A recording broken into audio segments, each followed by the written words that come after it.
Brian Møller, direktør Rødovre Molde. Du har lige været inde og tale med spillerne inde i omklædningsrummet. Hvad siger du til dem? Jeg sagde til dem, at tak for deres flotte indsats under de vilkår, de nu engang har spillet under. De har gjort det godt, og de har kæmpet godt, og jeg takker for deres indsats i år. Og at vi er selvfølgelig alle sammen kede af, at vi ikke kom i slutspillet. Ser du noget om din egen situation? Ja, det gjorde jeg. Jeg gjorde opmærksom på, at jeg er blevet oplyst, at der er nogen, der har,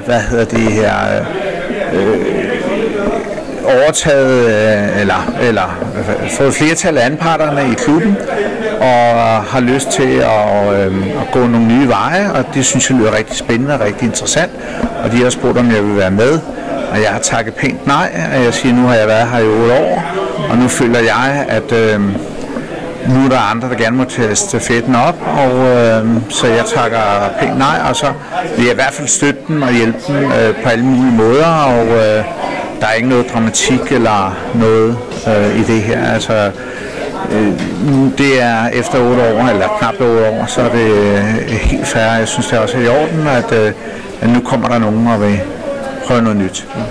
Det har været 8, hvad kan man sige, slidsomme år, hvor der har været sat en masse ting i systemer, organiseret og sat på plads.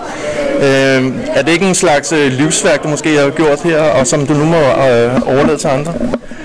Jo, altså det har været noget af en livsstil, hvor hele min familie og jeg har været involveret i det her, men jeg synes, det har været spændende.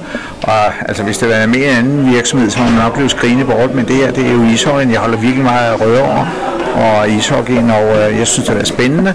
Der har været nogle hårde beslutninger, der skulle tages, men det har været nødvendige beslutninger, men jeg synes, at nu jeg kan være glad og stolt over at aflevere stafetten videre til nogle nye mennesker, og altså, jeg vil stadig komme til alle Rødovres kampe og se dem, så det er fint.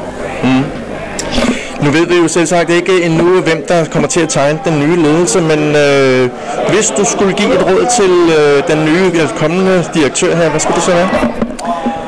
Ja, det ved jeg ikke. Altså, jeg synes, de skal jo gøre det på deres egen måde. Altså, min holdning har altid været, at det økonomiske kommer før det sportslige, og så, trim og sikre, at Rødovre er her stadigvæk, og gøre et godt stykke arbejde for alle de frivillige og alle mulige andre. Altså, og så lad os endelig få et godt samarbejde med moderklubben, og så vi kan få alle de her talenter op fra ASIK. Så, men det er jo ikke mig, der skal. Altså, jeg synes nu, det er den måde, jeg har gjort det på, og jeg ønsker i hvert fald held og lykke, og jeg vil hjælpe dem alt, hvad jeg kan. Men jeg synes nu, efter 8 år, så jeg er blevet over, jeg er glad over, at de har tilbudt mig at være med, men jeg synes, nej, nu stopper jeg. Jeg vil gerne prøve noget andet nu. Jeg læste i går på din Facebook-profil, der har du lavet en fordansning af hele My Way sangen, og der kunne man ligesom fornemme, at der måske var noget under opsejling. Nu går du hjem i dag her. Går du hjem som en bitter eller en lettere mand? Nej, ingen af delene. Altså jeg har gået hjem fuldstændig afklaret, og jeg synes, det er rigtig spændende alt det her, der kommer nu til at ske. Jeg glæder mig til at se, hvordan klubben nu bliver udviklet og går et step op og så videre.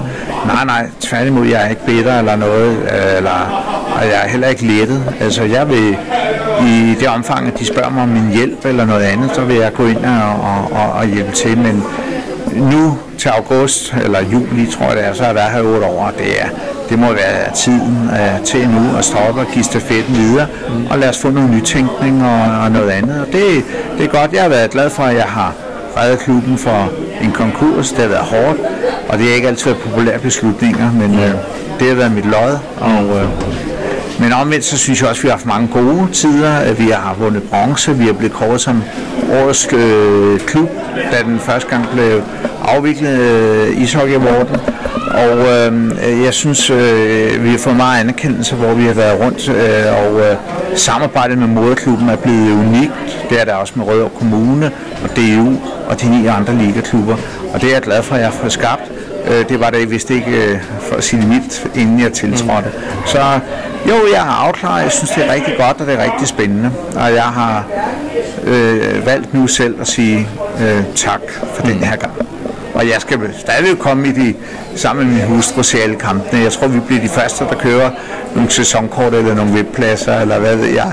Så der er ingenting. Det er helt udramatisk.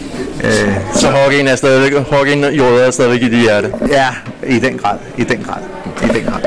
Med de ord vil jeg sige også herfra, tusind tak for din indsats, og held og lykke fremover. Jo, tak skal du have. Ha' det rigtig godt.